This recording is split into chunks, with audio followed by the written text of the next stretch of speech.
Hi, very good and warm welcome to you. It's Jim from Avstar Observatory. Guys, I wanted to just share an email I got from a friend, and he's a friend not just of mine but all of ours at the Avstar Observatory and all our subscribers.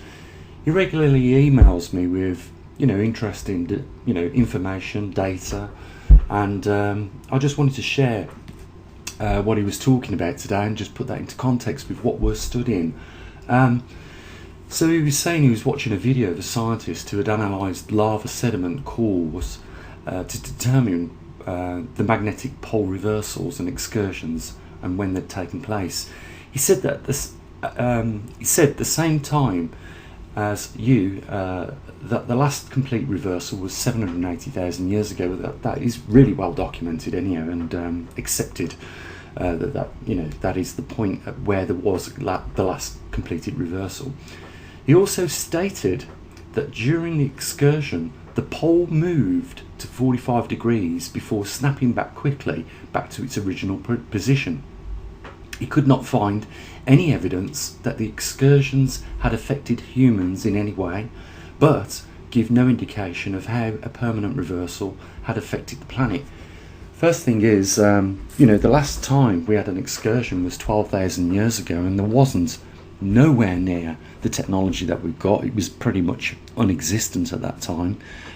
Knowledge of reversals at that time would have been non-existent as well, and they certainly wouldn't have known when the Earth had gone through a last magnetic pole reversal. So what are we to make of that? We're talking 12,000 years ago. We have caught a lot of lava flow samples. And what this scientist is saying in particular, that it moved to a point of 45 degrees and then snapped back. I find that very coincidental, because we're talking about a point of 40 degrees, a total movement or migration over the northern hemisphere to 40 degrees.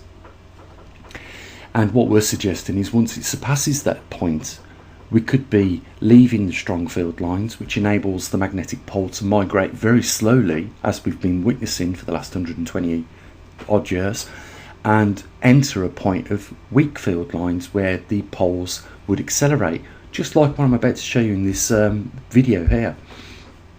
You can see that the needle, as the magnet rotates on the left, the compass gets to a point of 40 degrees.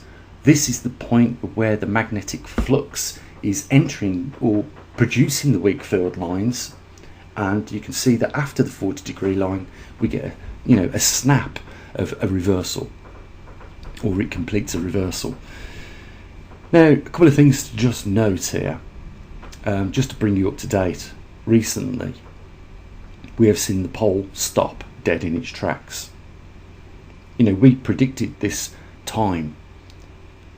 March. We're in March now. We predicted we would already be at the 40 degree mark, but we can't be held accountable if the Earth's behaviour isn't exact as what we see in this experiment here that we're showing. But to bring you up to date, we've recently seen the magnetic pole stop, then it went backwards, then it stopped again, then it went forward a little bit, and then it accelerated forward at a faster rate than what we've ever recorded.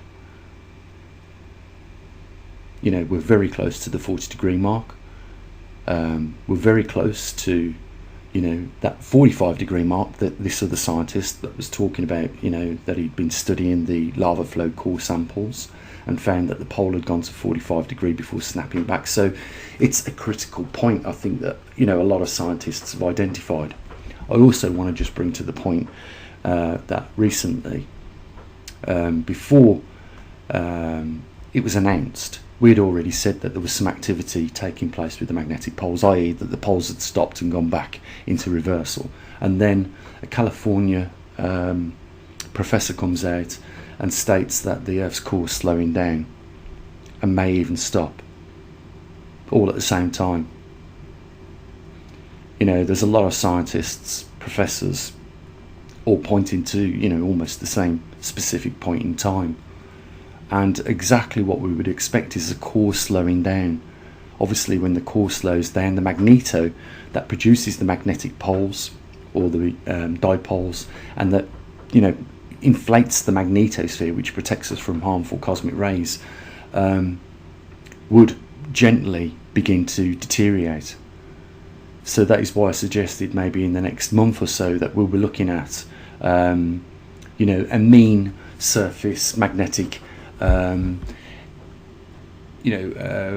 result. Let's get the mean figures in, and let's have a look at the total magnetic field strength, because we know it's around 20 to 23 or 24% down at its current rate at the moment. So we've lost, just shy of 25% of our magnetic field protection. And if we are getting to a point where the Earth's core is slowing down, and we are, as we have been witnessing here at the observatory, a point at where things are changing as we get close to that 40-degree mark, we could be just on the precipice of seeing something very significant happen. This is what we have been waiting for years here at this observatory, and we've been predicting to this point in time for a very long time, and that's based on scientific method of experimentation and just research into this topic. So we're there, guys. I think we're there. It's just going to be a matter of time. Is it 40 degrees or is it 45 degrees? I'm not trying to extend the path line here. I'm just saying that we've already started to see some unusual behaviour that's never been recorded before with the magnetic field and the poles. So, that to me is an indication that, we could be not far from seeing something very significant happen. And then, we have the backing of, other guys that have studied lava flow core samples to determine when poles have gone through excursions or, completed reversals. And then we have, professors at universities now backing us up with the core slowing down. We are getting to a point of something very big happening, I believe. Maybe not too far in the future. So things are becoming very exciting here, and I don't mean that in a real bad way, because obviously I don't think that this is going to end very, very good for humanity. When the magnetosphere does collapse, we know that there will be a significant increase in cosmic rays, and that affects biodiversity across the range. And it couldn't come at a worse time than what we're already experiencing right now with, I'll just say it, as the reduction in the magnetosphere already affected humanity, because the level of corruption is just completely out of control now. They're no longer, trying to cover up the tracks. It's just like, we do what we do. We're in power, and you'll just follow us. And what I'm talking about is, the corruption with the energy companies and global governments. And it largely stems, this infestation of corruption comes from the United Nations.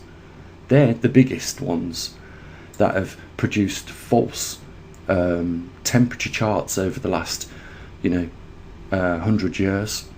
And mainly been doing this for the last 15 years. I'm talking about, that famous one, Michael Mann, hockey stick. They don't look at, a multitude of other things. It's just that this is our conclusion. You'll have to accept it because we're in charge. They talk about 100 scientists signing things off, and when you look at the list of them, one of them, is named Mickey Mouse. Please, they are pacifying us with their lies, and we should be a bit more smarter and use our grey matter to, work things out. I said the other day that what was going on here over in the UK is probably what's going on in other countries. Because of the fuel poverty and energy poverty, the governments have decided to bail people out with vouchers, worth on an individual family basis of about £450 each household. And this was going to be at the taxpayer's pocket. Well, who gets this money? The energy companies get it. And you know what I would do? I'd love to do? Get a team to investigate who on the deciding board who they were first of all, and whether they had an added interest in, doing such a voucher scheme. In other words, are they shareholders of energy companies? And by, obviously using taxpayers' money to pay for people's energy and allowing, first of all, energy companies to extortionately rip off people, do they have an added interest in doing so? Have they got stocks and shares in these companies, or do their close family members have? If they do, then I think they should just be put straight in jail for it, because it's nothing short of crime, fraud, and at the the expense of the taxpayers. The government is supposed to be there and to protect us, govern, do their job, and they're just letting us down. And the result of this is people are dying. And this is across the range, the climate and global warming, it's the lies that have just built up, and the way they protect themselves is by persecuting people that are telling the truth. Good people have lost their jobs. Good people that have studied their whole lives in a particular career in science have walked away to drive minibuses and take people's luggage to and from the airport. We're talking a Nobel Prize winner here in science and physics. Just astonishing times that we're in.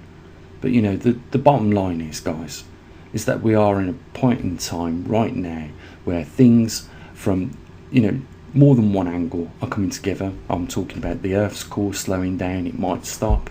We're seeing activity with the poles reversing, and there are previous scientists out there that have studied core examples of completed reversals and excursions, and 40 degrees to 45 degrees seems to be a critical point. The bottom line is we are starting to see some increase in the movement of the pole now in a westerly direction, so it has picked up its pace and it is moving in the direction it has for the last 120 years, bar the last few months. So hold on tight, things I believe are starting to happen. Guys, there's a link down there if you want to help support us. Now is the time to get behind us and help us. There's a link down there. Become one of our patrons. Leave a one-off, donation there. Help support what we're trying to do, because we're trying to help the general public, and in some cases this helps people's families. It can save lives, and you got an invitation there to join us. Simple as that. The links are down there. I'll say what I usually do. You take care of your loved ones. As always, bye for now.